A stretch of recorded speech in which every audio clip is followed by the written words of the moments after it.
Should I say just like Dr. Suzannah? Yeah, that's right. You can say Dr. Seuss. Dr. Seuss. Okay, perfect. And then yeah, and then we'll go from there. Okay. All right, we are back for another episode of the Human Health Collective, and I am super excited for all of you to be here and with a really amazing guest that I have today. So Dr. Seuss is here, and she is going to talk to us about all things health and wellness. We've got a lot of different things we can talk about. She can talk about so many different topics. So why don't you tell people a little bit about who you are, what you do, and we'll dive into all of the things. Yeah, for sure. So, I guess my definition is I'm a board-certified family and lifestyle medicine physician. So I'm a doctor, but really what I do for my business is inspire and empower people around health and vitality. So I do that mostly in the workplace these days. So I do see patients here locally and in the state of Tennessee, but mostly what I do is create wellness content that really reaches people around lifestyle medicine and addresses the root drivers of why we're getting so sick in this country and in the Western world, really. Yes, 100%. And there's so many people that are like in these corporate jobs, right, who are working 9 to 5, and we have this just kind of the way that our society has built this structure kind of around what our days look like, especially in the US. I think that it's so important what you're doing with that, and I want to dive into that. But first, also, I want to hear a little bit of your own personal backstory of like what got you into this field. Like, how did you end up here? Because I think the personal side is always super interesting to see where people landed. Yeah, for sure. And I think it is really, when you are kind of a very driven person and you kind of go, okay, so in my background, I went to Davidson College and I was a swimmer. So that was kind of the back of what I was doing there. And then I was very much like, I want to get good grades. I want to get the right answer. And so clearly, you're going to go math and science and those kind of directions because I want the right answer. And I just frankly wasn't mature enough to go in directions where there was subjectivity, And so I really kind of dove into that. But I got into the pre-med biology track. Right? And so that I'm going to be a doctor, this is what I'm going to do. And then for the first time in my life, I actually got injured. And I passed out on a tile floor and fractured my skull. Had a frontal contusion on my brain and went deaf in my left ear. And my swimming that was my junior year, I was swimming really well until that. And then I had this dizziness and I had vertigo and I went deaf in my left ear. And that was really important to me because I was a singer as well. And so being in the music world and thinking, oh my gosh, if I can't, I can hear out of the right, will it be okay? But I sing in chorals and I sing in all these different things, how's that going to affect me? So and that kind of brought me into the medical system for the first time from the patient's point of view. And what I saw was, there's a lot of very smart people and amazing people who are physicians and still amazing, really, really great. But we do have this kind of sick care system. We have a pill for every ill. We have a very, if I am a hammer, you are a nail. Right. So do you have a problem that I can fix? And if you don't, then frankly go to someone else. And it's just this kind of like situation where we're looking at these people in all these little compartments, and if they don't fit in our compartment as a specialist, which is the most revered medical position generally, then we boot you to somebody else. And we say, well, you're not a heart thing, so I'm going to send you to the lung thing or the gut thing or whatever. And unfortunately, being a patient in that world is very, it's very frustrating. And it puts the patient in this setting of hopelessness and dependence. And so when in my journey in going through this and being a very kind of active, proactive person, if I have a problem, please tell me what I can do. And don't treat me like, well, you're not going to do anything, so I'm just going to give you all these treatments that cover up your symptoms and disconnect you from your body. And I think that inherently is a message that whether conscious or subconscious is provided to patients today, and it takes away their power. And I am of a very strong mind and that we need power. Women need power, but men need power too. We all need power to know what are the root drivers of our healthcare conditions. Yes. And our healthcare conditions are driven 90% by chronic conditions, not by that great, thing that you always want, which is I have a clear injury and I have a perfect fix. And that is almost never.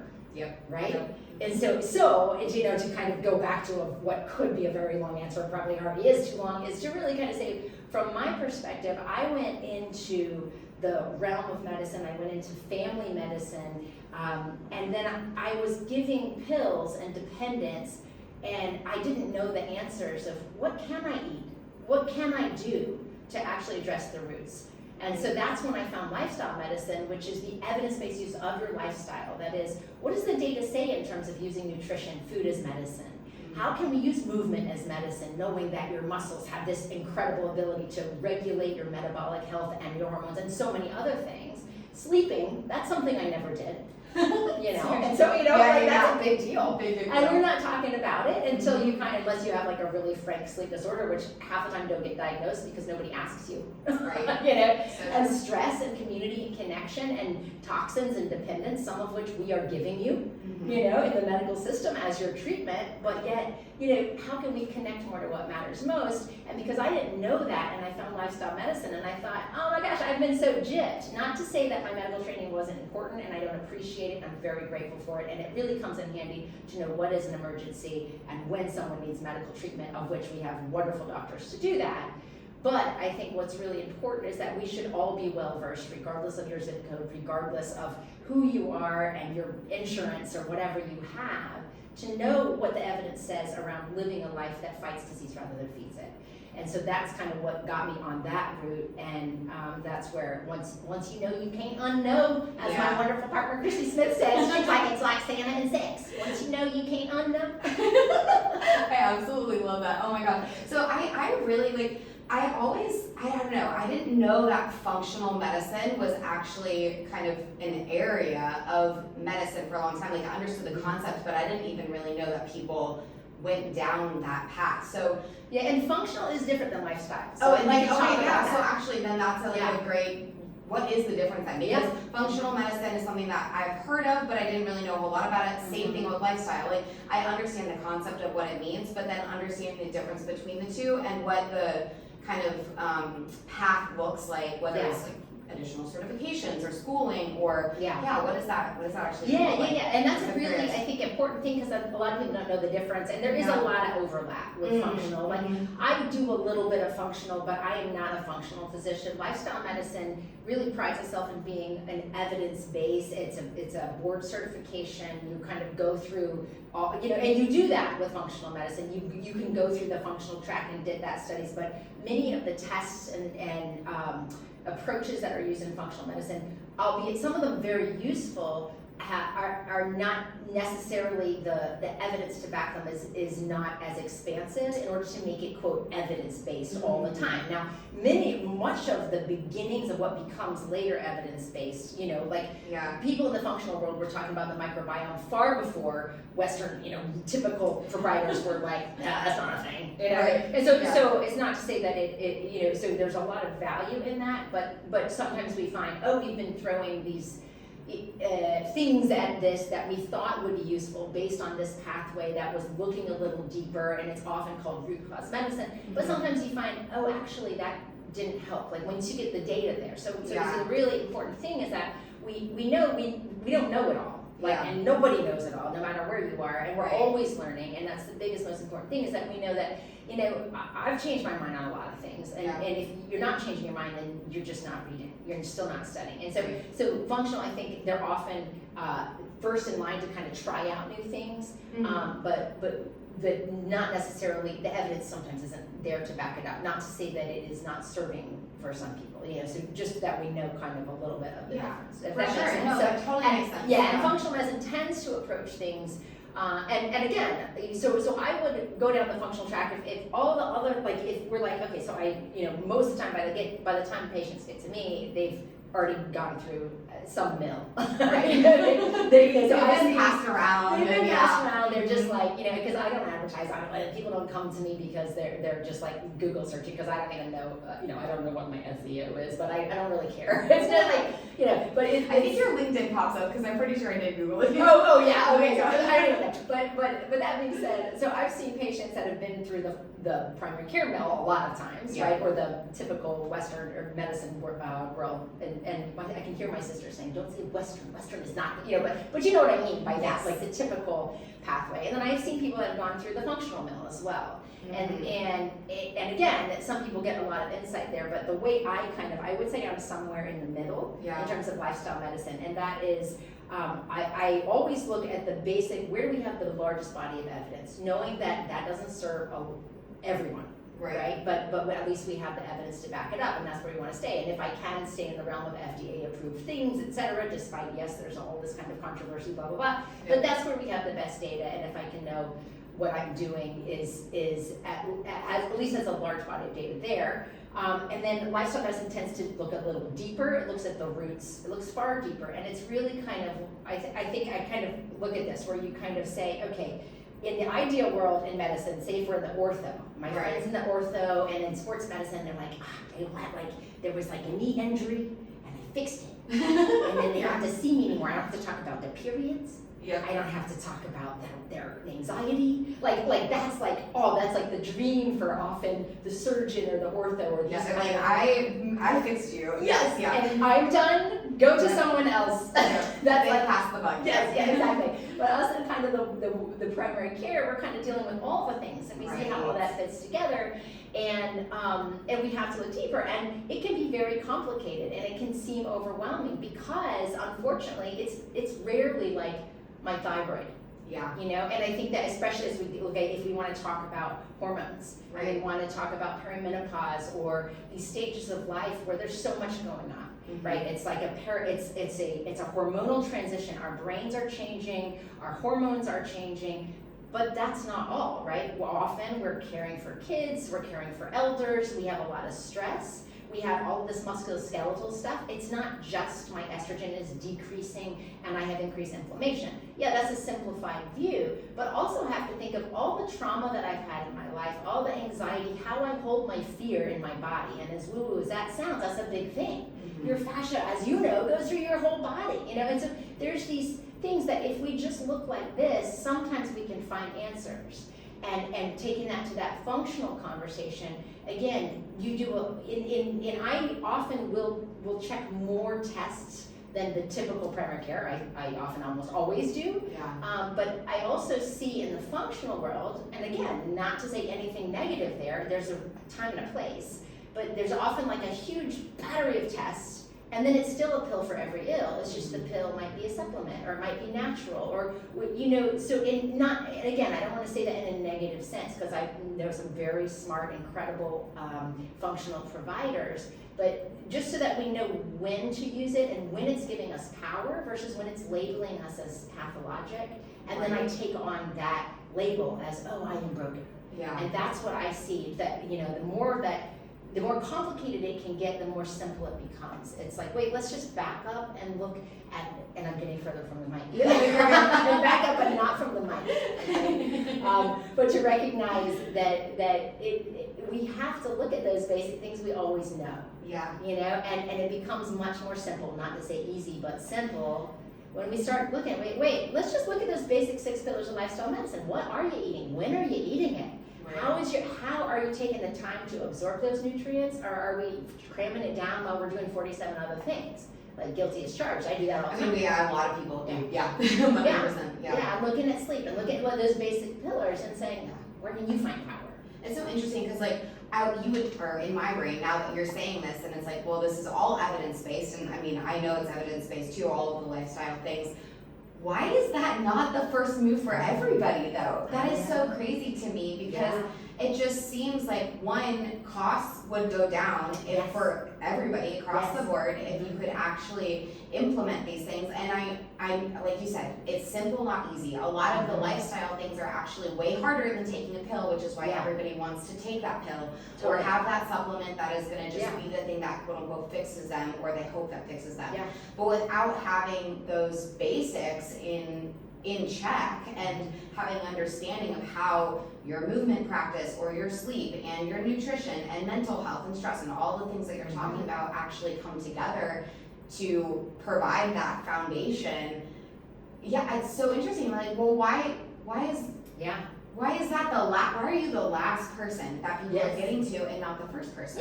Yeah, and honestly, I think it's such a complicated system, but I think that's one of the reasons why, what I found, I was practicing lifestyle medicine in a sick care system initially, right? And that was overwhelming. That was a great recipe for burnout as a provider, because your patients are coming to you because they want that, but you have, 12, 17 minutes tops. And that takes, rather than just giving them a pill for their acid reflux, saying, well, let's talk about all those things around what we're eating, when we're eating, how we're eating, are we stressed, blah, blah, blah, then that already is 45 minutes, hour, and so like you're always behind, et cetera. So the medical system is not set up for it. And the medical system is also, the reimbursement is, the sicker, the more complicated the patient, and the more you do to them, the higher the reimbursement for the medical system. That's not necessarily true of the doctor per se. I mean, it's yes and no, right? But again, and again, that's not to say that there's not amazing physicians out there, but the system is built for the acute model, and it's not addressing the chronic disease crisis that we have. Yeah. And I think that it's also not built with a recognition that we are communal people. We belong in a tribe, and you have to fight against the norm. If you're going to live a healthy life, if you're going to eat healthy, then that's not what the norm is. That's not what's accessible, particularly if you're struggling with finances. Right. Then you really have to, you have to have the reason, and B, it's too many A's, B, you're battling addiction, because we have a food system that is addictive, that we know the more processed food we eat, the more chronic disease we have, but yet it's so hard to break against that, especially when it's cheaper. Right. And especially when our kids are starting right from the start with those, so we have to look at it with empathy and compassion, not with blame. Yeah. And also the way that the environment, and that's really where I kind of started shifting to, well, where's a community that I can reach? Because I can spend 45 minutes, an hour and a half, whatever, with a patient. I spend forever. But if they're going back into a community they're having to fight against that, and they're already overwhelmed.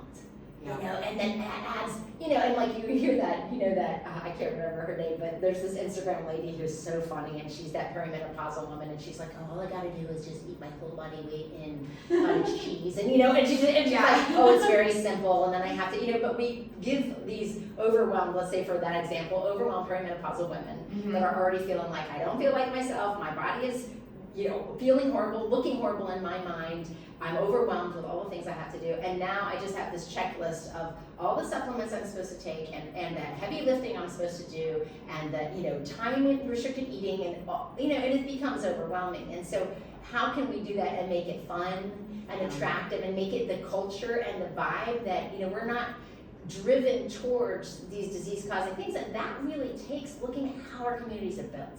How we can celebrate together and have vital, healthy meals and fun times that are going to actually drive health and vitality, and not, further disconnect us from what matters most and drive that inflammation up. Right, 100%. And so I'm curious, because I want to kind of go through these pillars that you're talking about of lifestyle medicine, just so like everybody can have a really good understanding of what those pillars are, and then kind of what are maybe some of the basic things that you would recommend in each category. Say, for example, with nutrition, like what are kind of the foundational things that somebody should understand?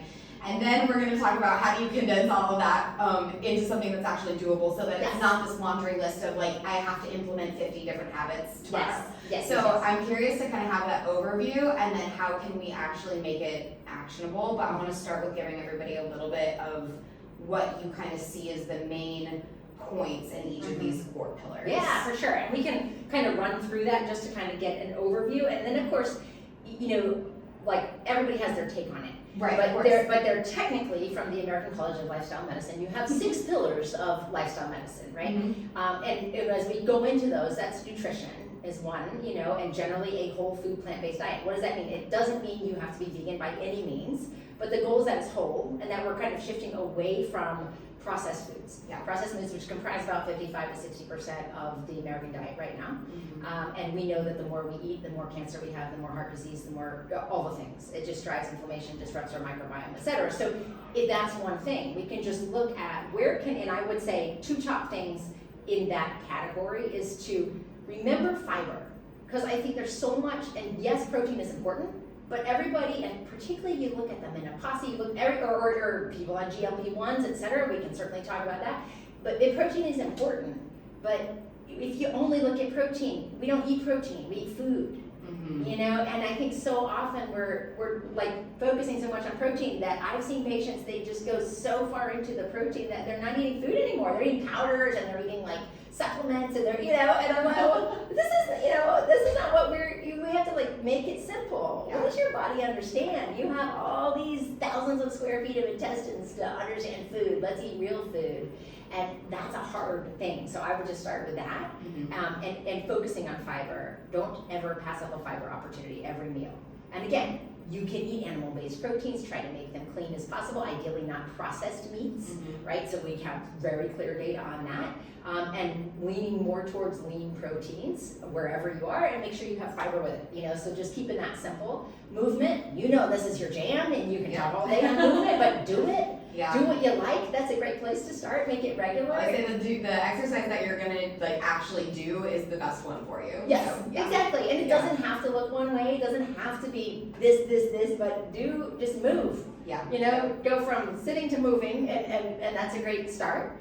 And so I won't spend a lot of time on that because I know, you know, but ideally do something cardio, lift something, you know, and that's a great place. Something mobility. Usually I look at like, you know, what's your strength kind of component, what's your cardiovascular kind of component, and then what's your mobility or stability kind of component. And have something that is fun for you. Something that is fun. That feeds you joy. And so do a little dancing sometimes or something, you know, whatever it is. 100%. Yes.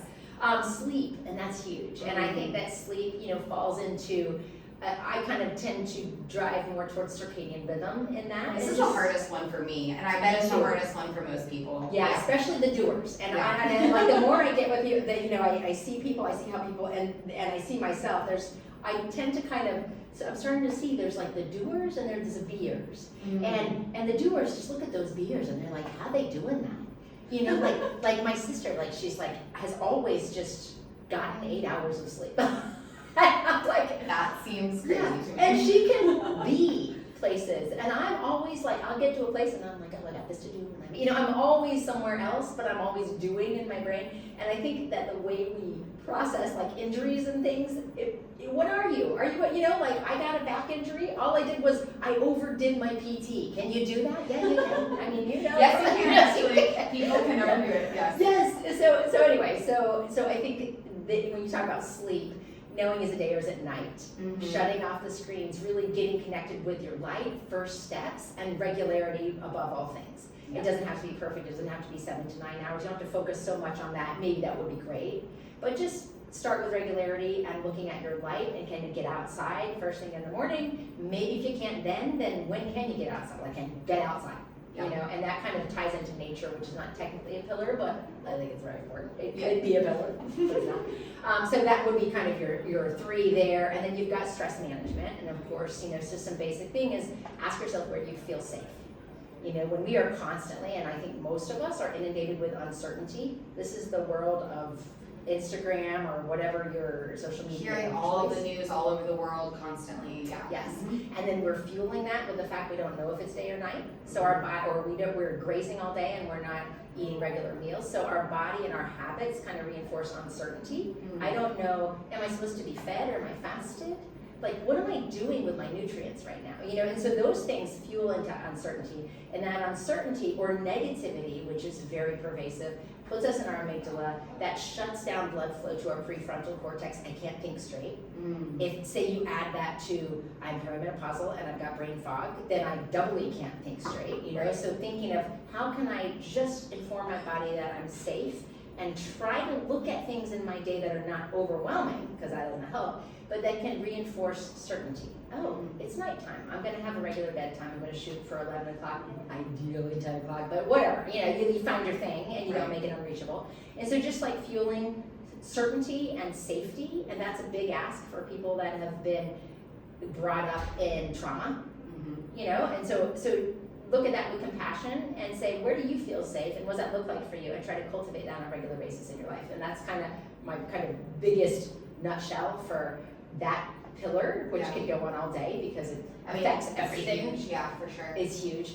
Community, So in community connection, are we lonely? So that's somewhere around 50+% of people really feel a lack of a sense of belonging, and that activates our adrenal glands, which then kind of says, well, you're vulnerable, because if you're not part of a tribe, you will be lunch for the lion that is lurking in the brush. And our whole system for that hasn't changed. And so where can you feel connected? And I think that falls with those other things very much. That falls with the sixth pillar, which is toxins, right? Because what do we do when we feel stressed? We often disconnect. We do alcohol or marijuana or TV or whatever the things that are taking us away from the struggle. But in the whole premise, you've got those 6 pillars, and then I would build them on a foundation of purpose. Mm-hmm. What is your why? Why do you get up in the morning? And tying in with that, because that's different now than it was 10, 20, 30 years ago, whatever, however old you are, whatever. You know, you have to like reconnect with that. And then the main thing I think is, so I just rattled off all those things. And now what's the automatic response is, oh my God. Like I'm so overwhelmed. It's like a laundry list, right? Yeah. And I think that's where people get, like, you see the memes, like you said, on Instagram or whatever, where it's like, oh, and to be healthy, I only have to do, and then it's the laundry list of like, get 8 hours of sleep, do this, eat this many grams of protein, and it goes on and on and on. Right. And so then for that, you know, woman, say that perimenopausal, menopausal woman who is probably like at the peak, if she's a career, like has a career, like she's kind of in the peak of her career, and she's going through all these kind of changes, maybe she has kids, and they're in their teenage years, and there's a lot of transitions there.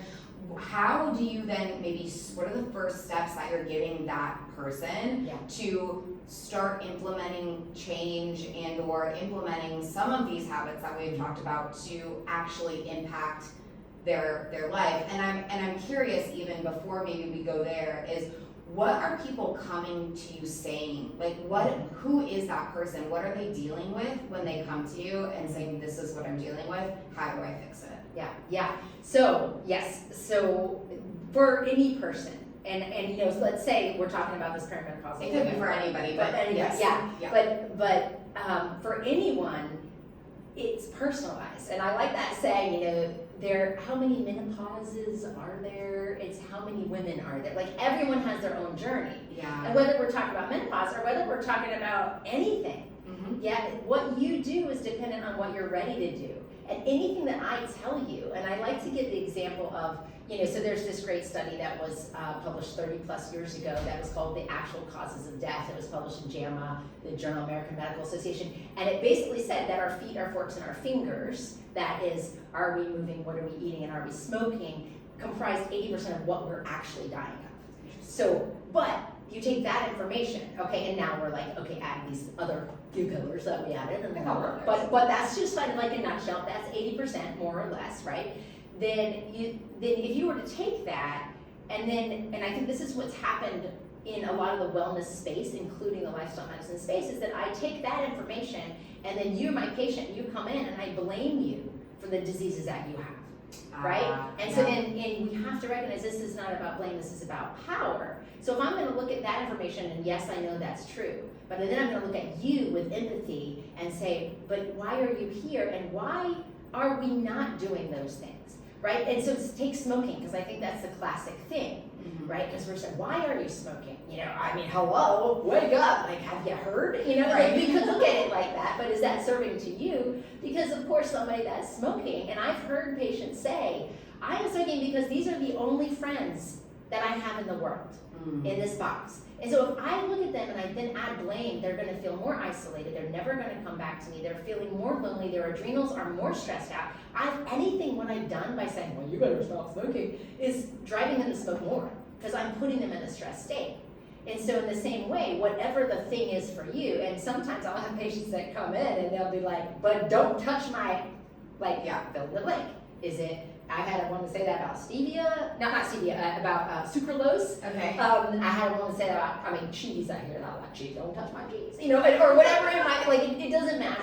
But I can totally hear somebody saying that, because I've definitely heard that before. Right. Just don't touch my, and it does, whatever it is, you know. And then my goal is not to take away the thing that they love most in the world, but my goal is for them to recognize that they have power and what is a true reward. And so it becomes this, well, what are you ready to do that gives you joy and power?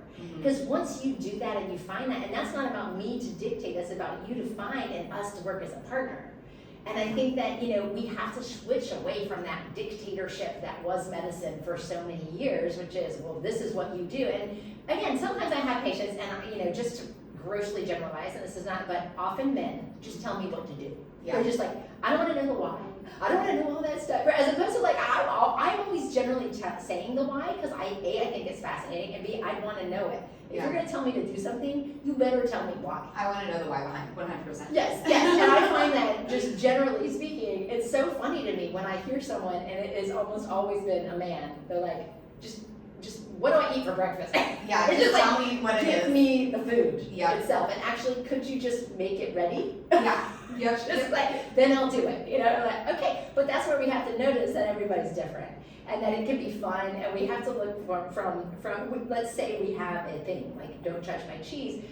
My goal in that situation is to say, well, is this a true reward?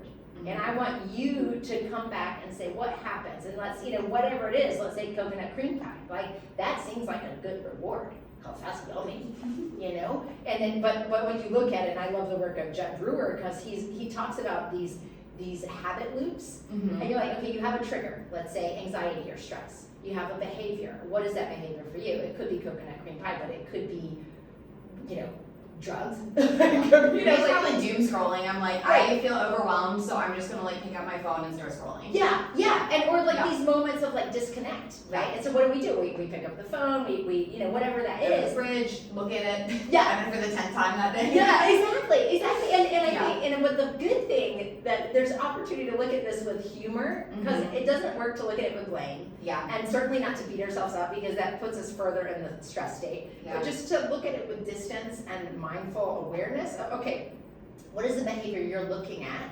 And then look at the true result, not the first bite, which is a clear it tastes good, right? But, or maybe ooh, I get to disconnect, ding, ding, ding. But let's be truly honest, because, we've all been there, where you're like, okay, oh, crap. Okay, I've already gotten that 15 minutes. Yes, I want to ignore my limit. That's what I have. Yeah. Okay, I will ignore it. I will ignore it for the whole day. How many of us have done this? You're like, oh my God.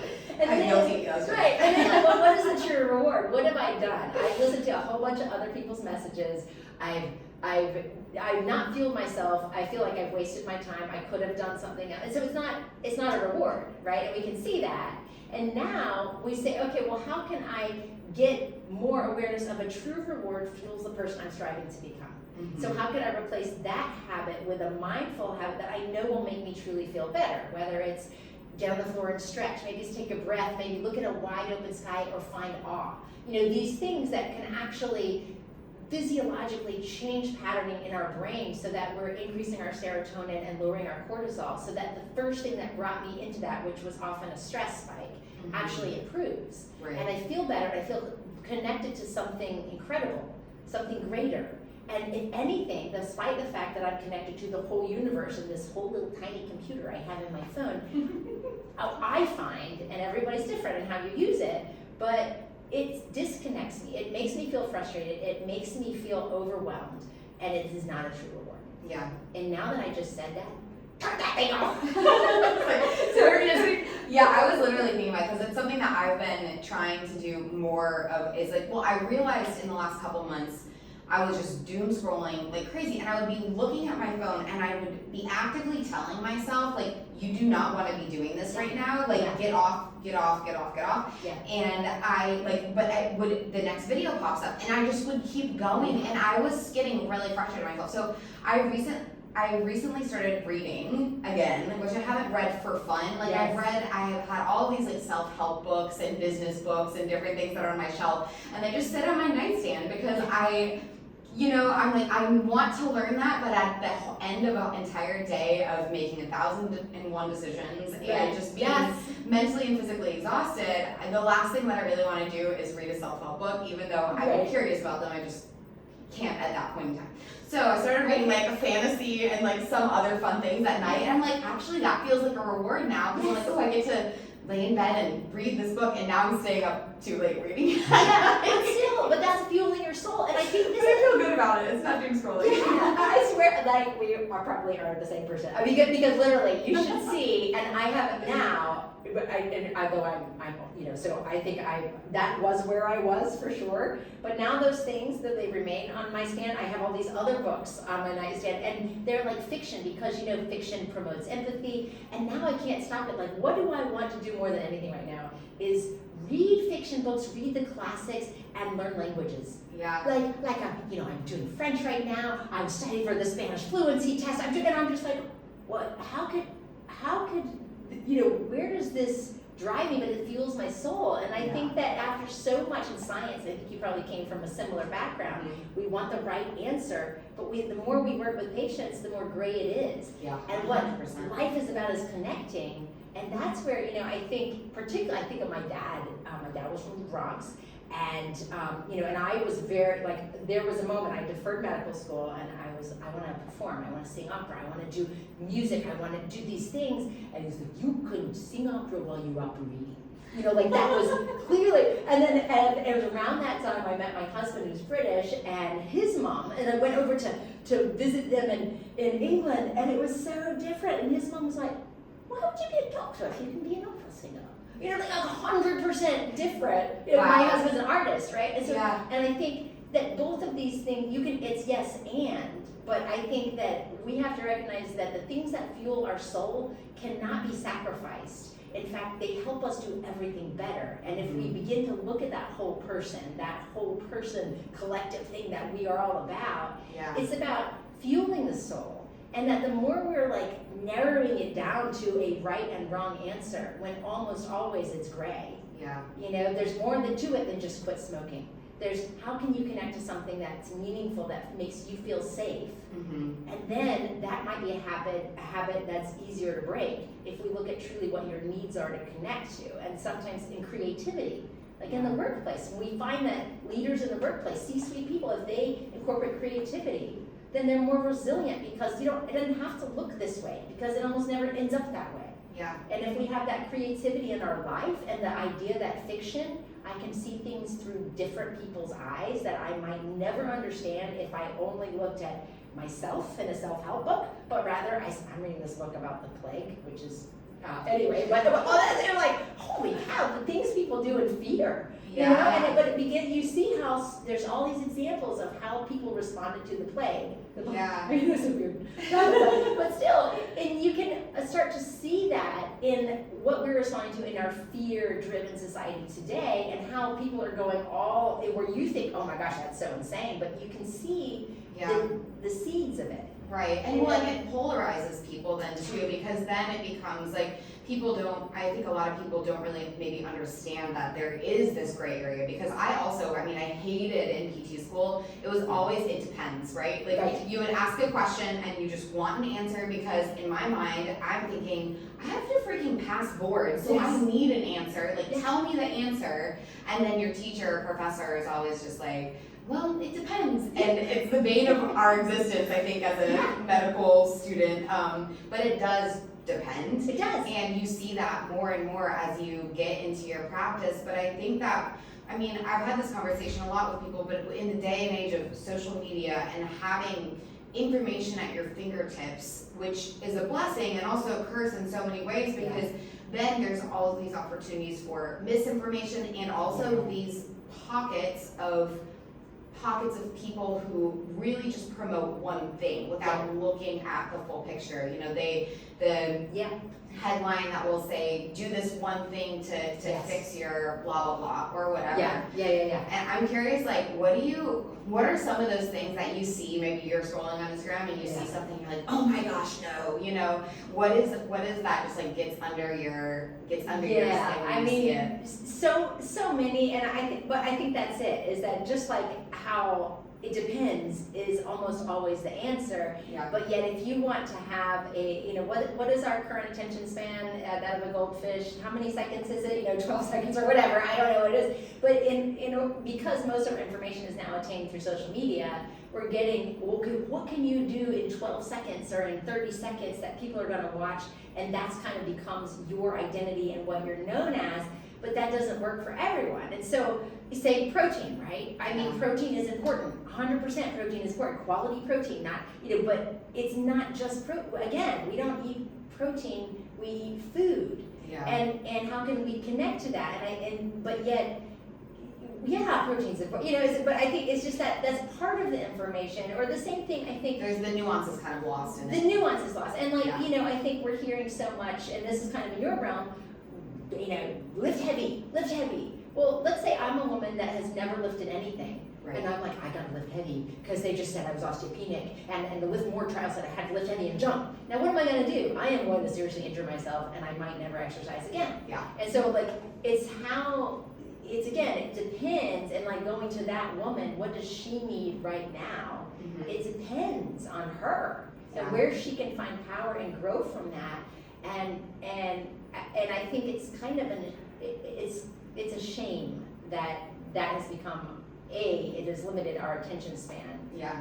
It's limited our connection to other people, and the importance of just those most basic things. And it's giving us information that doesn't always apply.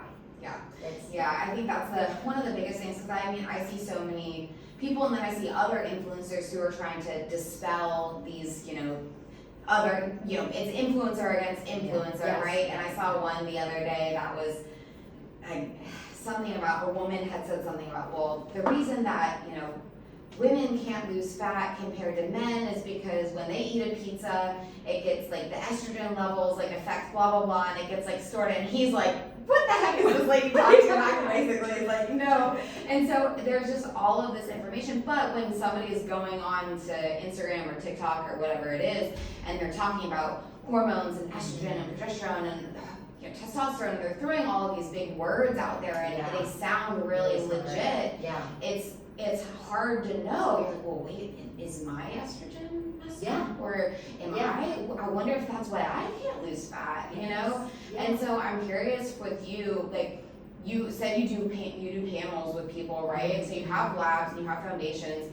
When somebody comes in and they're worried about their hormones, or they're trying to figure out what their hormones look like, and again, it's going to depend. Everybody's baselines are different, and I think having an understanding that the values that are maybe kind of quote unquote in norm may or may not be your norm. Yes. And so I think that that's important for people to understand. But how do you maybe then kind of work with them on understanding what their hormones are doing, and how they're then also changing when they're going through, say for a perimenopausal woman, going through that phase of life? Yeah. Well, so I think what's really important is to emphasize, again, with where we are now, and I think this is going to change, but where we are now, symptoms, particularly perimenopause, assuming there are no other issues. So and I'll talk about thyroid, because I think that's really the hormone panel panel, I should say. So if you're a primary care doctor and you've been taught only check your TSH, which is, let's start with that, right? Because that's a great starting place. It's not where I end up, but it's a great place. A lot of patients will have done that, so when they come in.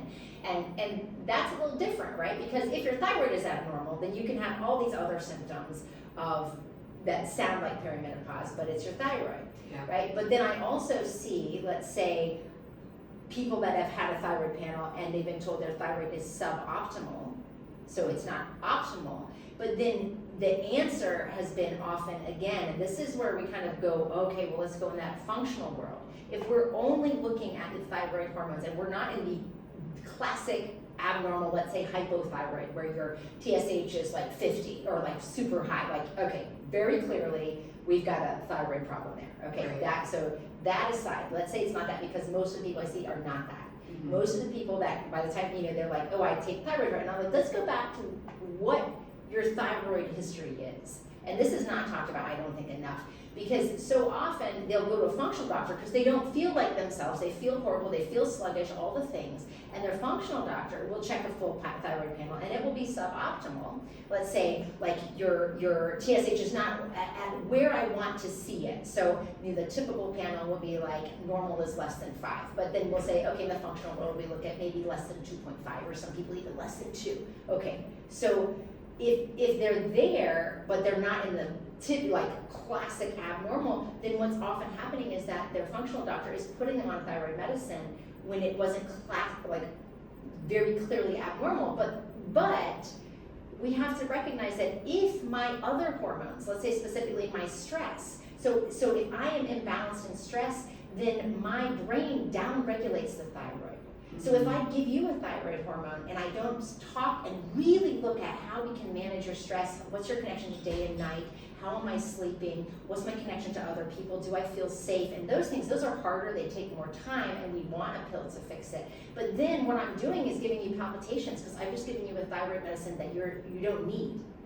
You know, maybe at some point you might need it, okay? Right. But you see, so that's, in my mind, that's taking away their power rather than giving them power. Yes, sometimes I might treat them in addition to, but not, you know, I see it so often, and I'll go back and like, no, I want to see the moment, what were the labs that made them put you on that medicine? And so often, they were never abnormal. And if at that time we had said, what's your lifestyle? Look at your stress. How can we connect and give them the tools to actually drive power down the road? They might not have ever been given that medicine. And it's fine if you do take medicine. That's not a weakness if that's a part of a tool that gives you power. But again, that's still in the functional world. I've seen time and time again where it's still the same system, just in a different lens. Yeah, interesting. You know what I mean? And so, and again, not to say that that is never appropriate, but far more commonly than not, if we look at their gut, you know, so our hormone and how we utilize our estrogen, let's say, is dependent on our microbiome health, on a subset of the microbiome called the estrobolome. So if I look at your hormones and they're suboptimal, it doesn't even matter because I don't care what your estrogen, your progesterone, your testosterone, I do care, but I care what you feel like, and I care what are the symptoms that you have around perimenopause. That's far more important because perimenopause, the definition is currently chaos of your hormones. So at the moment I check your hormones, what's it going to be in an hour, in 2 days? It could be totally different. It could be totally different. And so there's probably down the road we're going to have trackers and we're going to have more insight with the levels. So I don't throw away all the utility of levels, and I do, but I never base treatment on the levels alone. Right. It's based on how do you feel, and putting it into the context. The levels help me, especially the thyroid, especially the other things, but recognizing that if I'm giving you hormones, which I do based on your symptoms and your risk assessment, let's say, but some women actually don't feel better because their gut's in the tank. You know, and some people actually feel worse, and I heal patients all the time. Oh gosh, you know, they put me on birth control and I feel horrible, and you know, and so we just want to look at how can my body regulate? Remember that your brain is the conductor to this symphony. This is what I always kind of say. Like if you have this hormonal trio that's this vocal trio, and you've got your soprano, that's the estrogen. You've got your second soprano, that's the progesterone, and you've got your testosterone, that's the alto. And together, when they work together, there's nothing more beautiful. But they never work alone. They work amongst an orchestra. And that cortisol, the insulin, the melatonin, all of your other players have got to be in sync. And your brain has to synchronize that. But they also affect your brain. Your brain is going to be dictated by their conversation, just as much as your brain is dictating them. And when we look at this tiny lens of, your TSH is suboptimal, exactly, then we're missing the point. And again, that's where the overwhelm can happen. But that's where it also is, we can open that lens and then narrow it to where you find your power and recognize that you are not broken, you have power. What are you ready to do? And then we go in together along that journey. And it does not fix with one pill, almost never. Right? A pill might be a part of it, or a patch, or a cream, or whatever. Whatever modality works. And often we'll use those, right, together. But if we're only looking at that, which I think is, it's the same conversation when we talk about GLP-1s. 100%. We're like, those can be a wonderful tool, especially for the right person. It can be great, but if we're only looking at that and we're not looking at what they're eating and how they're moving and their stress, are we giving them power, or are we giving them dependence? Yeah, I think that's GLPs are like blowing up, and I know they've been around for a while. It's just only, I think, in the last maybe 6 months to a year. It's really recent, I think, it's blown up in general. and coming into kind of more of what the mainstream is, and people using them in all sorts of different ways. And I think it is like it's a very interesting tool. And yes, right? I think having that alongside changing lifestyle factors for the positive, or using it as a way that feels like it is giving you back some power and autonomy, and implementing those other changes that are really foundational alongside it, I think could be really helpful for people. But I'm curious, maybe with your patients or with people that you've spoken to about it, what do you make sure people know about, risks and also the benefits or potential benefits around it? And of course, again, all of this in the context of every person is different, but just in general, I know people are curious, like what is GLP-1 specifically? GLP-1s, or we could talk about what GLP-1 versus like GLP-2, GLP-3 is, like working on the different pathways. I think there's the GLPs are kind of the most common, but then there's a whole other breadth of like peptide talks, right? So then that's a whole lot of and then that's where you're really going into the functional. We just don't have the data there. And so and I think again, that doesn't mean no one can use those. It doesn't mean people aren't finding benefit, but until we see like truly what are the risks, and it like literally takes. I mean, so I've been using GLP-1s for diabetics for they've been around for a long time. For sure. But in the space where we're using them now, or where people we know what we're talking about in terms of weight loss and and even in the people that are not clearly of high risk, so cardiovascular risk, we have very clear benefits, and the higher risk the individual, the more likely the benefit to the GLP-1. And I'm talking about GLP-1s. I'm not talking about peptides. I'm really not an expert in that at all. And I also think that, frankly, not many people are in humans. I think there's, and that doesn't mean I think there's some fascinating stuff going on, and let's see what happens. But where I am in that space is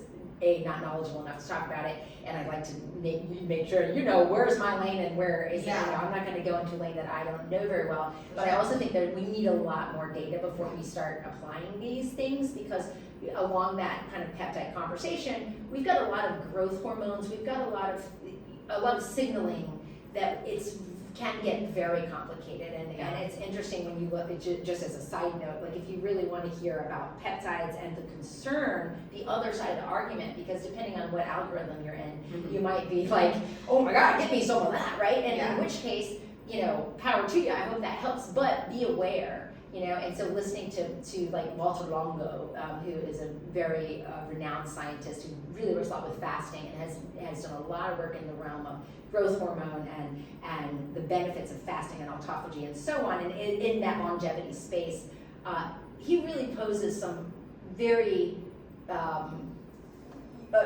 it's worth listening.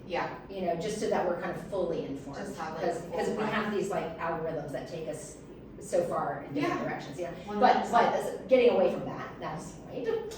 I think with GLP-1s, again, they can offer so much power, especially the higher the risk. When we talk about people that are a little overweight, they're not for like losing weight for a wedding and those kind of things. I think they can give people power. We don't have a lot of data on like low dosing, etc. But what I think the most important thing that we look at is long-term health and not promoting fragility. And that's, are you doing resistance training? And looking at bone health and looking at body composition, and make sure you're tracking that. Because, we still have to get away from this weight loss conversation. It's, what is weight?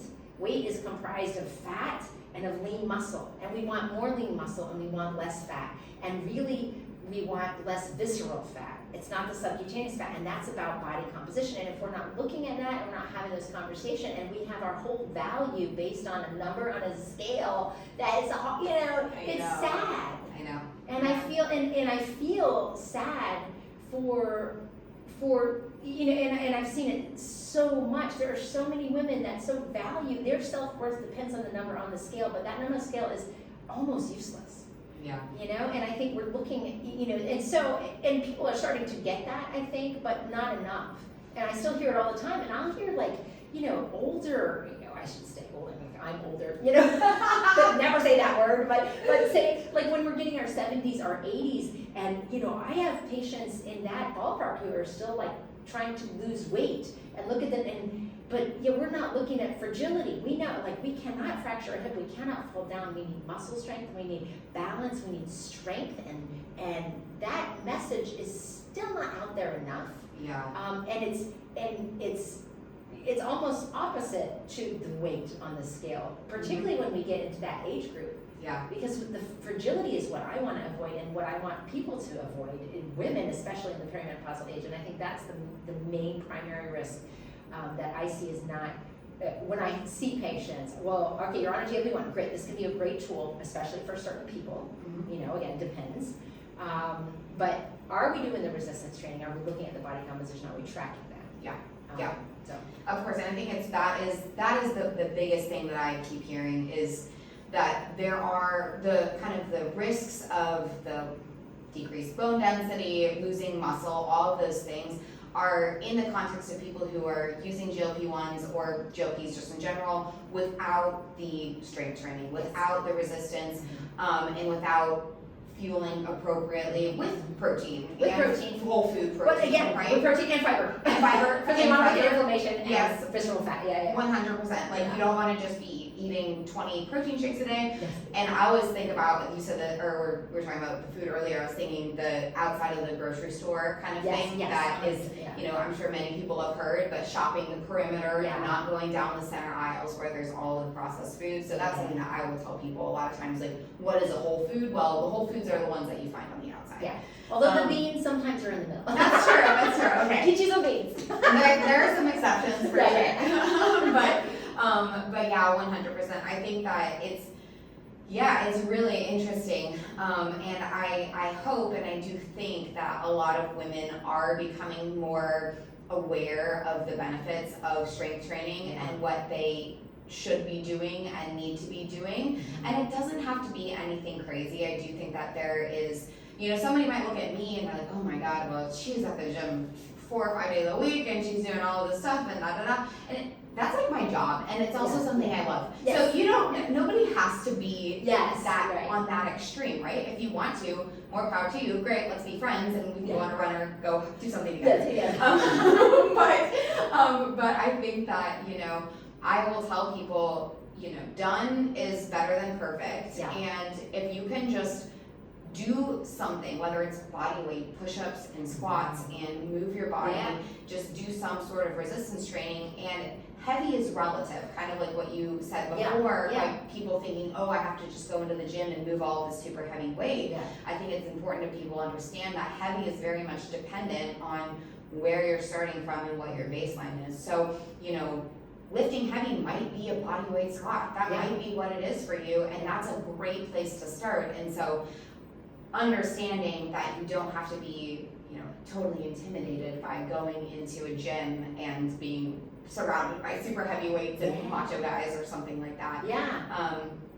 That's always kind of what I try to make sure. And there's a step for everyone. And I mean, I hear that a lot with food as well. Like, it has to be perfect, but don't let perfection be the enemy of progress. And they were like, no, it doesn't have to be perfect. Nobody's perfect. And in fact, you know, and because of the nature of where I have worked in the past, you know, where I was seeing a lot of telemedicine just from 7 states, and I kind of backed that down because I wanted to kind of focus more on employee wellness. But I was seeing these people that had done all the conferences and all the, you know, and their joy had just like, there was no joy. It was like about, I'm doing this, but I should. And they were shoulding all over themselves, you know, and it's like, you know, and that can be the case in whatever, if we redefine ourselves as the process, whether I'm a marathon runner, then what happens when I get injured?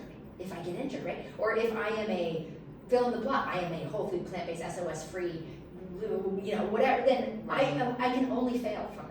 You know, and I think, and that's what I think we need to open it up and say, you know what, food should connect us. It shouldn't put us in these disconnecting camps of I am right and you are wrong. And it's the same as movement. It should connect us. You know, and that's why I love about the World Cup. you know? Because Yeah, it's it's cool to see. yeah, it really brings us so much together. Yeah. You know, People from all over around the world. movement and around these incredible athletes and from all over the world. And you know, I mean, oh my gosh, it's just there's so much beauty and connection and ways that we can connect and find joy Yeah. in a world that has unfortunately become so isolated and so lonely, and all the messaging is like, well, my message has to succeed because I need to get my gazillion followers, and yet we're missing the point, Yeah. you know? And I'm just so over that. Yeah, 100%. I mean, this is something that has been a theme for me, for sure, the community connections. Like, part of the reason I'm even doing this, like the Human Health Collective and the Health Chats events that I run each month, because I was looking for more community and connection with people who also do value health and wellness. And then my dance group that I run, and like dancing with people and finding community in that. And it's been really amazing to find more of that connection through movement in a lot of different ways. Wait, I want to hear about this dance group. Yeah. I don't actually know. Yeah. So it's kind of funny. So I have had these words, community, connection, and I didn't have a really solid friend group, I would say. It was just kind of more of a fringe friend group for a while. And then I found a group of people, but they were all entrepreneurs who then were only here for 6 months to a year, and they all moved away.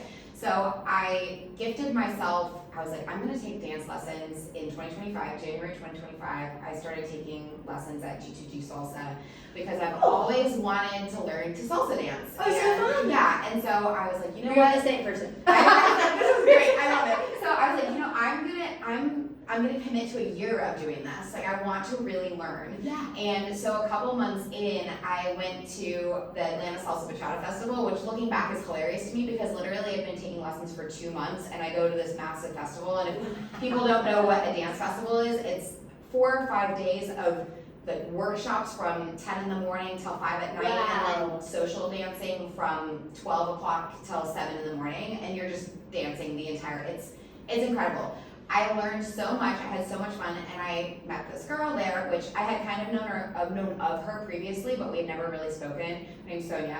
And I know Sonia. Okay, fantastic. So I met Sonia. She's an amazing salsa dancer. She had just moved back from Spain. Yeah, and so we got to talking, and you know, we're both in our 30s and just trying to, she's just moving back, we're trying to find community and connection, and we're, you know, this is so fun, like why do we not have more dancing in Chattanooga? So she's like, we should be friends, basically. I was like, yes, we should be friends. So she comes over literally the Monday night after we have this whole weekend of dancing. She's sitting on my couch, and we just talk for hours, and talking about how do we, you know, find friends as adults, how do you find community as adult, and also talking about dance, of course. And so the next day I created a WhatsApp group, and I was like, let's just create a WhatsApp group, and we'll invite people, and then we can coordinate and drive cars to Knoxville or Atlanta or Nashville and get people together to go to these different events. Within like I don't know, it was within a couple days, we had over 75 people in this group. It just started, I was just like, you know, she started inviting people, those people invited people, and just expanded. And so we got back together, like, wow, there's a need for this. People really want to dance. They want connection and dance. And one little thing about dance is that it's like the opposite of the amygdala. Yeah. Like if you are dancing, you can't possibly be in the fear state. So I just want to it's amazing. Like, I love that. I mean, well, that's perfect. It's even scientifically backed. Yes, 100%. And so, I mean, that's my opinion. I don't have the data. I don't have the data. I'll take your word for it. I believe you. But it's one of those things where, yeah, we were like, wow, there's so many people that want to do this. And so we thought, why not just start our own thing? So we called it Chat Latin, and we co-founded Chat Latin together. And then her boyfriend Manny is our third co-founder in that, and he DJs. And we started our April 2025 was our first event, and now we run monthly socials and meet and greets, and we have usually between 120 and 150 people at our events. So that is, I had no idea. Yeah. So just a little side. So in medical school, so I was in Memphis, in medical school in Memphis, and in Memphis, interestingly, there's an amazing salsa. Ooh, which, I mean, I have amazing. there. Yes. Oh, well, I don't know if it's still there. It's been a long time, but it was amazing. And And so all that to say that I literally was so obsessed with it. One of the girls in my class actually dropped out of medical school and became like a professional salsa dancer. That's insane. But Oh my yeah, gosh. and so we would go, and I would sometimes be salsa dancing, and this is like not recommended from a health standpoint. I learned since then, but I would be salsa dancing until sometimes like 2, 3 in the morning, be on rounds at 5 in the morning. I mean, it became my complete obsession.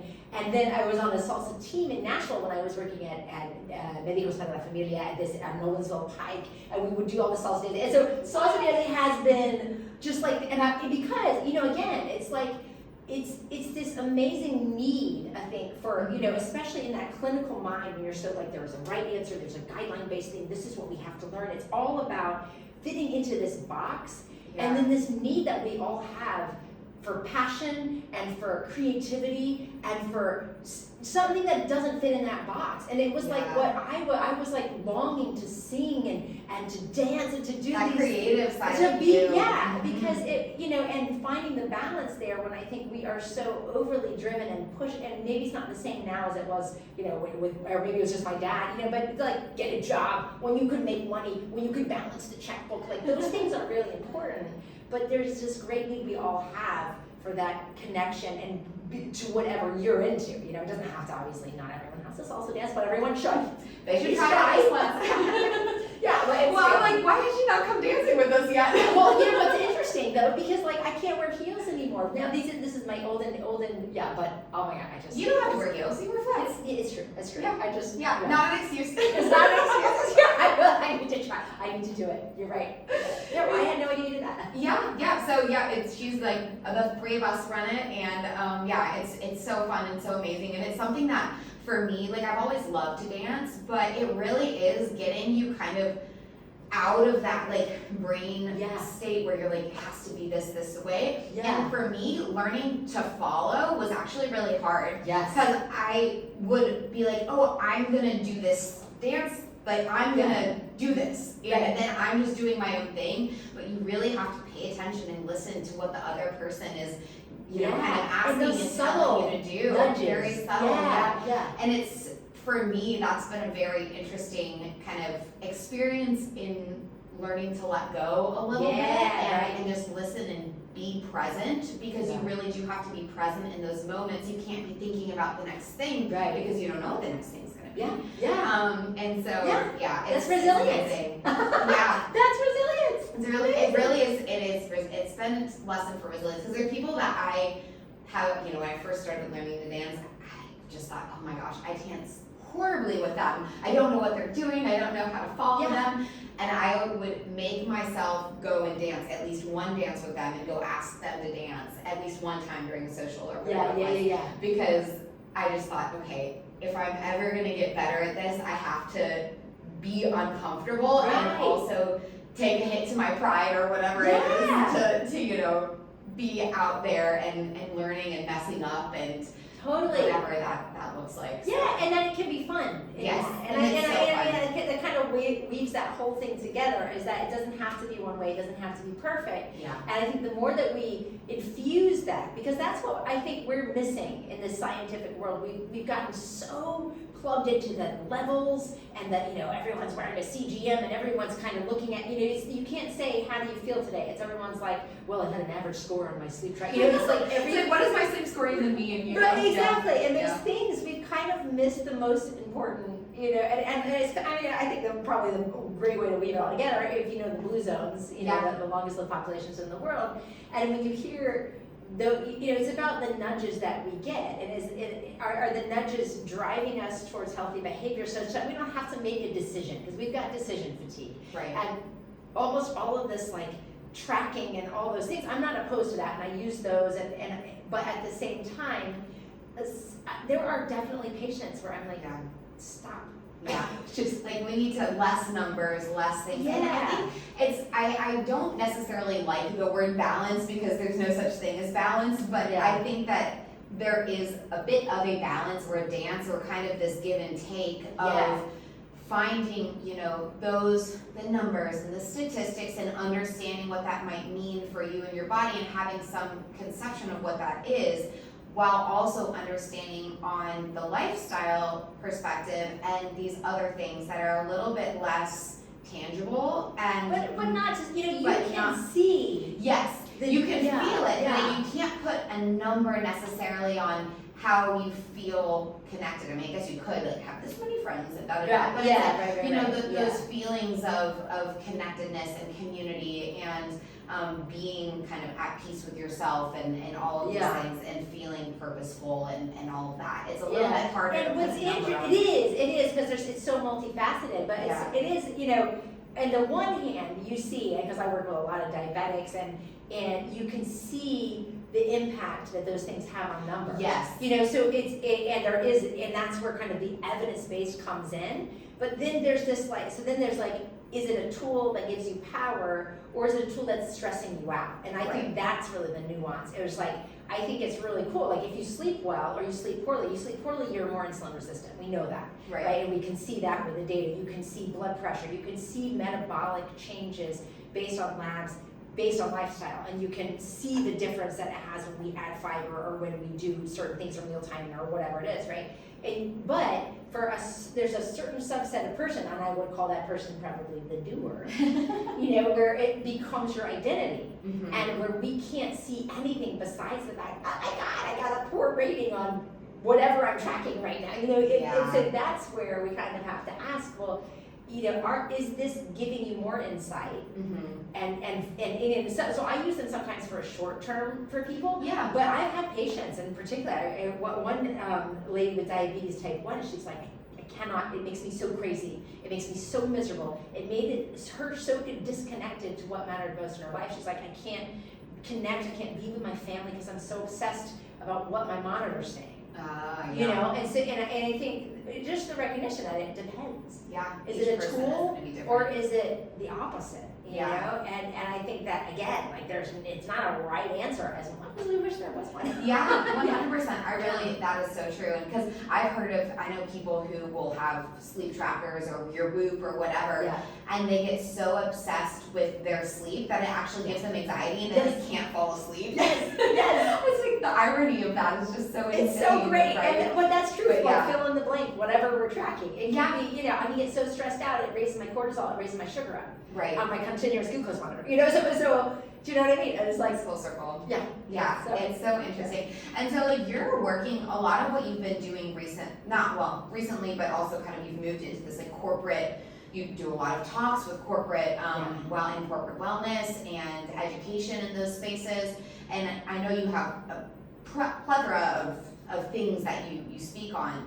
But I'm curious, when you're going into a workplace, kind of what are maybe people dealing with the most, and or what are people most curious to learn about from you within this space? And it probably ties back to everything that we've already talked about, but I'm just curious if there is something that people are really wanting to know more about these days. Yeah, well, for sure. And I think that I can only speak from the lens of, when I get approached to speak to a company, many times they'll come already knowing what they want to, and whether that's based on, but with companies that, there's quite a few companies that I've worked for a long time period, so I have a little bit more understanding of the people. Yeah. So for the first time employer, say, that comes and they're like, we want you to talk on, and often it'll be on a diagnosis.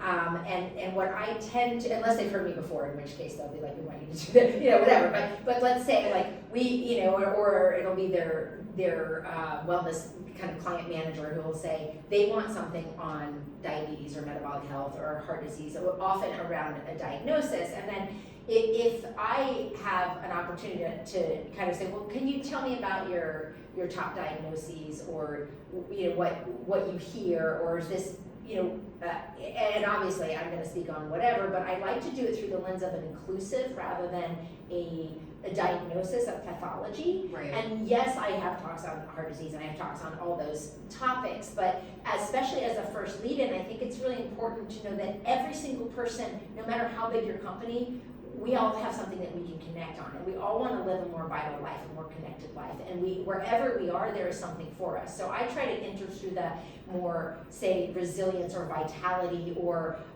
just finding balance, something around that lens, so that there is something there for everyone, whether I'm struggling with perimenopause, or whether I have acid reflux, or whether I have colorectal cancer, whatever it might be, there is something there from a lifestyle perspective that gives me power that I can resonate with.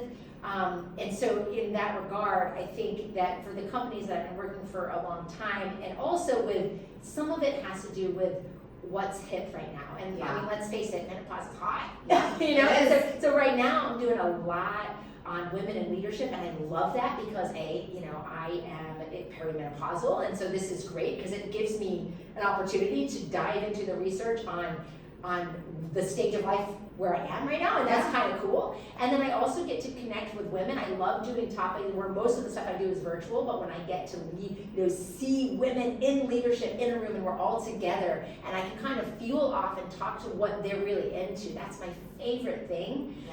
And to talk about how we can find power in this, because again, the pendulum has swung in that regard. So whether you're talking about the mind-body hormone connection, I talk about that a lot, and that relates to both men and women.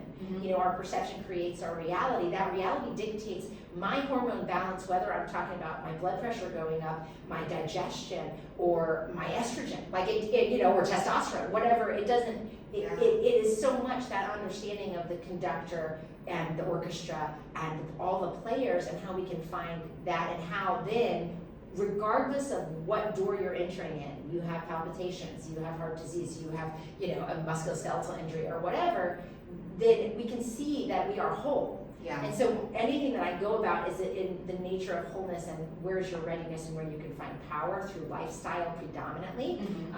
But so I talk a lot on that. I talk a lot about women in leadership, perimenopause. I just wrote a book on perimenopause that's kind of you guide your own journey, because again, it's so different. One woman might have hot flashes, and weirdly, that's like a slam dunk. Great. Oh, you're appropriate risk and you have hot flashes, this is kind of easy, but unfortunately that's not all women. Right? Everybody has their own, and so many, like my entry to perimenopause was like debilitating back pain. Oh wow. Okay. And so a year and a half. I mean, I'm a yoga teacher. I haven't done yoga in a year and a half. Wow. I mean, thankfully it's better now. But again, and that disrupted my sleep. Sleep is the number one symptom in perimenopause, and that's from so many different things. And that was like a pain kind of situation where my brain kind of forgot how to settle and be. And that's how I, What are some of the other kind of weirder ones that people maybe don't even know? Because I do think that some people are like, am I dying? Am I in perimenopause? Like, what's happening? Because there's some weird symptoms, and I've heard more about it, like speaking with Lotus and some other different of the kind of the hormone specialists that are around Chattanooga. But I'm curious, what are some of the weird ones that maybe somebody could be looking out for potentially? Well, I think in your neck of the woods, frozen shoulder, I'm sure you're very aware of. And that's and typically your Asian women, and that's probably one of the most common symptoms. And so in Japan, you have the longest lived female population in the world. They tend to live about 8 years longer than your typical, again, I use the word Western, which is inappropriate apparently, but regardless, anyway, those women tend to have less of the vasomotor hot flash symptoms, more of the musculoskeletal, especially frozen shoulder. But interestingly, and that's what kind of I named the workbook was Konenki meaning the season of renewal and regeneration, and that's their word for the menopausal transition. It has nothing to do with your last menstrual period. So isn't that amazing? And they have such an interesting, when you talk about the built environment, the way they fit into their community is such a pivotal piece, and they kind of recognize this as a bumpy road. And I was lucky enough to be able to talk with a woman who's in Japan. She's Japanese and is in Konenki, and apparently their prime minister has recently said, I'm in Konenki, and because they see it as an elevation in status. Oh, interesting. And so apparently the talk, according to this woman that I got to talk with, she was like, she's more beautiful than she's ever been. This is what the press is saying about her. Wow. And it's an elevation in status because we know, and what she said was strong winds, big waves. These are the beginning to every adventure. And so when we look at perimenopause and the perimenopausal transition, not as the end of your life, which is what we tend to say, oh my gosh, well, no more fertility, you know, we call it menopause, like we have no more menstrual cycle. And then this is the end because I'm no longer hot and I can no longer do these things. That, you know, that's kind of how we look at it, and we're fighting so hard to anti-age. But in fact, if you look at it through the lens of, you know, I feel from a mind perspective, from a growth perspective, from an empathy and a being perspective, the best I've ever felt in my life in perimenopause. And, you know, knock on wood, again, you know, like, what will be tomorrow? But if we're looking at it as something negative, we put our brain in the fear state. Our amygdala automatically dysregulates even more. So if we don't look at the perception of the event, and with power, and with unity and connection and community, you know, and many women say, okay, I don't feel like myself. That's what you'll hear all the time, I don't feel like myself. And that happens in a lot of ways. It happens because we have a transition to more visceral fat, more waist circumference kind of increase. That happens despite doing the same things. I do think we need to shift the way we move our bodies, or if we're already moving, hopefully we're already moving, but if we're not, you know, the need is, you know, what we responded to when we were 20 versus what we respond to now. I think it's different, and our tendency to injury and those things. So musculoskeletal, sleep, again, very common, not just from hot flashes and night sweats, but your brain is restructuring itself. It goes through a metabolic transformation. And in that, because again, your brain is affecting your hormones, but your hormones are affecting your brain. You have hormone receptors all throughout your brain. So again, the brain fog, memory, more anxiety, very common, particularly as the progesterone goes down, which happens generally prior to the estrogen going down. So all this talk of the soprano diva, when progesterone is kind of like, woo, wait a second, you know? And again, it doesn't just mean everybody needs progesterone. Again, if you're a hammer, everything's a nail. And I see a lot of people, no matter what their age is, they're going into hormone specialists and they're getting progesterone. And sometimes that's great and helpful. And sometimes they're like, I don't feel any different. Well, you know, we have to look at the person and the power that they have, and that might be a piece of the puzzle, but it's not the only answer, and it can be a beautiful, wonderful accessory. But we have to reframe from the brain that we're creating, or you know, which is honestly, it's an active process. It's a transformation, and it's cool. Although, you know, not to say it's awesome all the time and really positive, but we have to look at it like that and remember that it affects how our journey will be. And that journey, you know, stress doesn't cause disease, but your perception of the event can. And that's what the data consistently shows. And if we look at this as a transformation, and that these signals in my body are not necessarily bad, it's something I need to shut off. Maybe they're impairing my quality of life, and maybe I need to go on hormones, and that's great, and that's awesome if you have the opportunity to do that. But maybe, or certainly, we have to, even if we do or do not go on hormones, that's a tool, but it's not the solution to everything. And yes, there's a hormonal transition, but that doesn't mean that hormones are the answer to all of the transition. Because we have this opportunity to grow into the woman we're striving to become, and we're not seeing that opportunity, and seeing how I can use my body, use my interactions, use my connections, use all of the traumas and weird alien invasions my body has had throughout all these pregnancies and throughout God knows what, like the things that women have been through. All of those things, as horrible as they might have been, can create the most awesome, powerful menopausal woman. And that's the woman we need, and that woman has purpose, and that woman is seen to have purpose in Japan, according to their culture. But in this time, that woman still is not being heard. And that woman is leaving the workforce. 30% more or less of women are leaving or considering leaving the workforce at the height of their career because of perimenopausal symptoms. When if they were supported and saw that opportunity as something great, then imagine the leaders we would have. They make more empathetic leaders because their body has been invaded by an alien like gazillion, at least twice. You know? And so it's there, and again, I see this with power and positivity. I'm a very positive person, and I don't like I get a little frustrated with the conversation as important as it is, okay, so I'm not an activist, I'm not a political person, I just hate that stuff, it makes me unhappy, so I don't watch any of it, and I'm just like, tell me if I need to get under the table, you know? Yeah. But at the same time, there's a lot of this conversation that's like, we have been held back, and we're focusing on the negative and what has been kept from us. Yeah.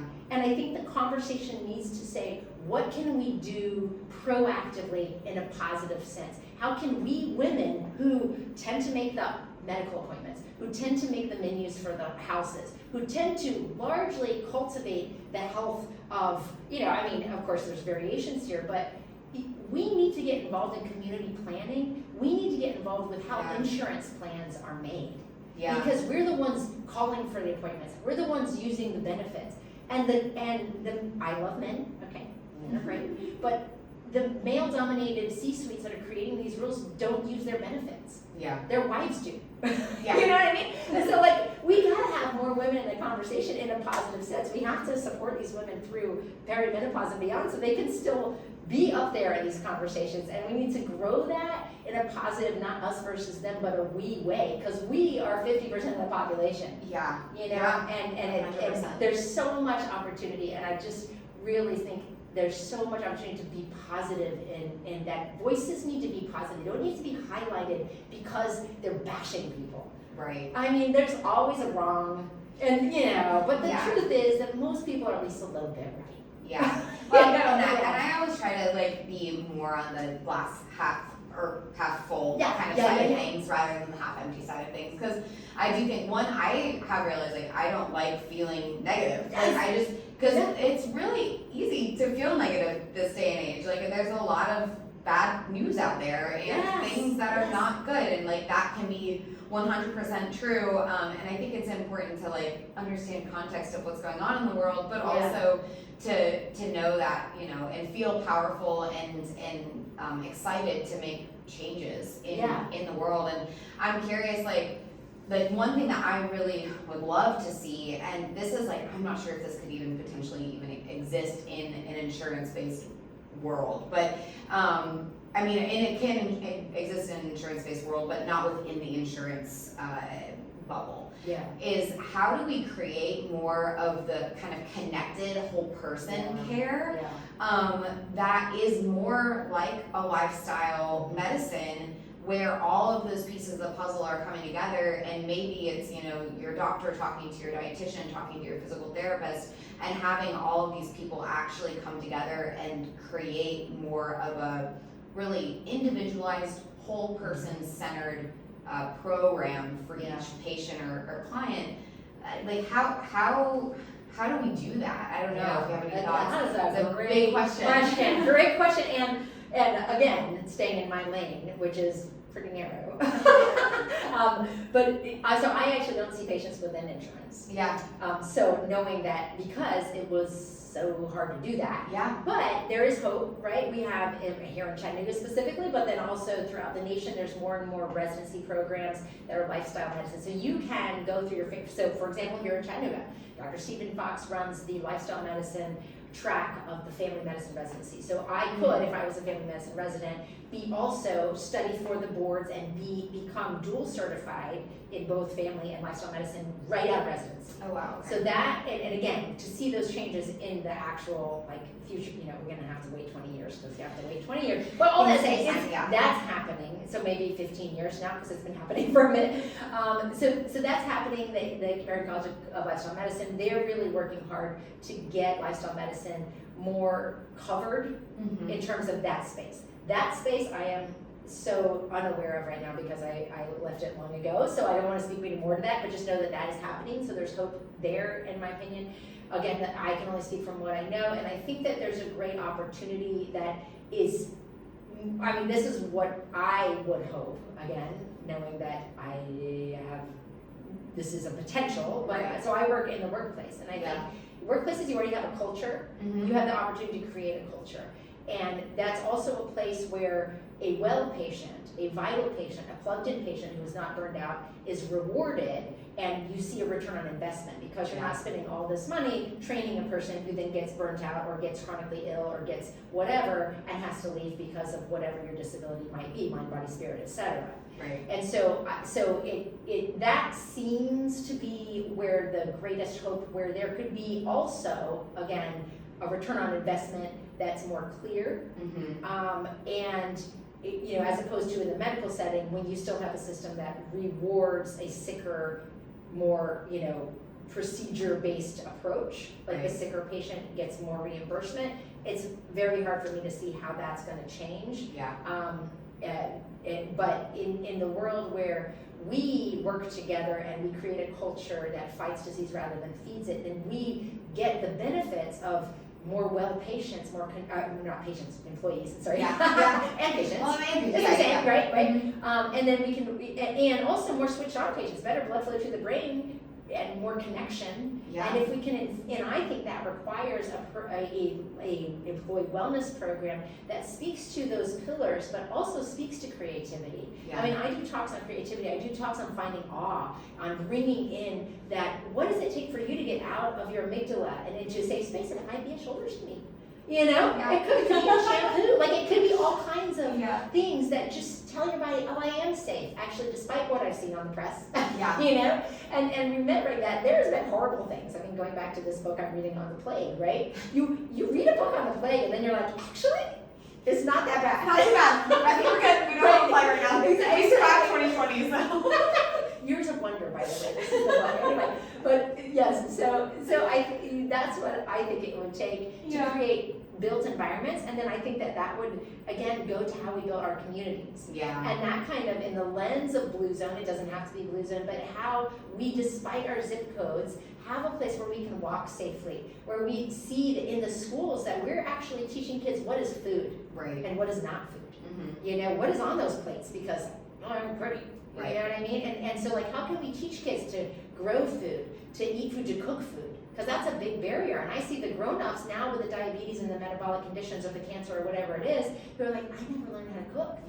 Or the kids that grew up on like TV, like dinners or whatever, and then they get to adults and they're like, I've never like fried an egg before, or I've never like made a bean burrito from scratch. It's like you open up a can of beans and put it in a tortilla, but like nobody's ever done that. And it's such a barrier. And so that needs to, those basic things that we have taken away from the curriculum of, what is food, what is movement? Currently we don't have, like half of the semester there is no PE in the school where my kids go. Like movement. And you can't expect a kid to sit down from the bus at 6:30 till the second bus at 3:30 or whatever time it is, and they potentially have sat most of the day. So that's a great way to cause, anxiety, to cause metabolic disturbance, and on top of it, we're putting process. So again, I'm sounding like I'm negative, but this is all opportunity. And again, we're talking about a school system that is, we are struggling with funding. We've got burnt out. I mean, teachers we've, that's highest burnout level. Last I checked, at least it was last year, was in teachers. The people teaching our kids, and we need to support them. We need to make this a community thing. So it's not so like, oh, now I'm going to add this full-time job to my already overwhelming full-time job, but rather that we how can we start as a community recognizing the power this holds and making it fun, rather than something that adds another thing to my to-do list that's overwhelming, and then putting all the negativity in there, because we know that it works. And well, it's so interesting. I'm thinking this just as you're saying this. Like, I was thinking about like my friend Sonia, and she's Indian, and my other friend Shika is also Indian, and they come from these like big families, right? And they show up for each other, and they cook food for each other, and they do all of these things, and it's, if we're talking, Eastern versus Western kind of like society culture, we're so individualized in the US. I think that people really don't know how to ask for help, or like don't feel like they can ask for help or ask for a community to show up for them. And that's something that I have felt like, asking too much? Like, am I asking for too many things? Like when I maybe ask to, can I get a ride to the airport or something Yeah. like that, you know? Sometimes I worry that I am asking too much, but of course, like, I feel validated by these friends who are like, no, like, that's what, you know, That's that's what we do. friends do, Friends do. that's what Yeah. friends do, that's what community does, and that's like what we're here to do. And of course, if they needed something, then I want to be able to like reciprocate that as Yeah. well. And I think that that is this kind of societal shift as well, that hopefully within building these communities that feel very supportive, that people aren't afraid to ask for help. And you know, because the cooking didn't used to have, you didn't have to used to do every single one of these tasks. The child rearing, Yes. the child care, the education, if you're Right. like, you know, helping them with homework after school, also the cooking and the cleaning and working and making my, like, All there's those things. so many things to be doing. And Yeah. so when family units or community units live together, and they do in a lot of other cultures, those tasks and kind of quote unquote burdens, if you look at it like that, is like, you know, distributed, and Yeah. everybody kind of takes on their own role. And that's, I mean, I don't know if this could take a huge shift of culture in the US, so I don't know if that's possible. But it might maybe be we possible just on a started here. micro Yeah. scale, you know, like starting with, I think that's a good thing for people to think about, is like, who are those people that you would consider your family, and it doesn't have to be blood relatives, but you know, your people. Yeah. And then finding community in that, and Yeah. kind of asking for those things that a community might rely on, I think is a cool way to build that out. Yeah, and it also emphasizes the role of purpose. Yeah. You know, I mean, and if you just look at, say, going back to perimenopause, I mean, here we are. But if you look at that, you know, the women in perimenopause and postmenopause, if they have a purpose, Yeah. and so often I think that our, like, what am I if I'm not fertile? Or, you know, like that's kind of this, Right. maybe subconscious, it might not be out there, but again, we have a purpose, because again, I think that we need to start this revolution of how to start building communities and Yeah. start remembering where food comes from. And like, I could kill, this is embarrassing, but I could kill almost any plant. But there are people really good at keeping plants alive. Yeah. You know? Mhm. And let's be friends. Yeah.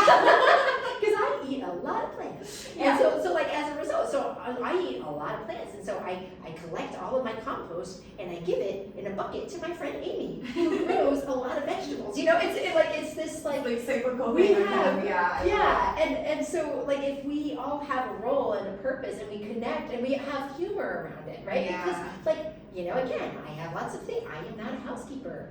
This Yep. is not what I'm working on that, but I have not defined myself as a bad housekeeper, but you might say that I am. But anyway, so like we have roles, we have strengths. You You know, know, 100%. And I think that if we came together around that and we created this wonderful ripple effect. Yeah. You know, what is that quote? I'm not going to get it right, but it's something like, there is no greater change than a community discovering what it cares about. Or, you know, like, you cannot be more powerful than that. Yeah. And Yeah.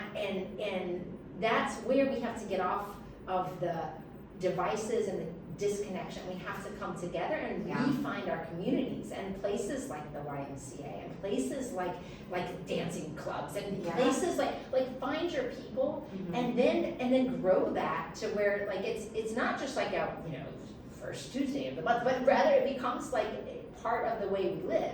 Right. And what we do to celebrate might not be, you know, get completely drunk. I mean, that might happen sometimes, but you know, maybe what if we ate really good whole, you know, food and we tried out new recipes, or we went on a hike, Yeah. or we kind of connected in ways that truly connect us rather than numb the pain. I think we need to recognize a little struggle is necessary for us to really be the finest version of ourselves. Yeah. And there's this kind of distilling effect that happens, and that symptoms in our body aren't necessarily the enemy. Yeah. Yes, there are some that are red flags you must get seen about, but at the same time, most of the symptoms we feel, like say acid reflux, that is there for a reason.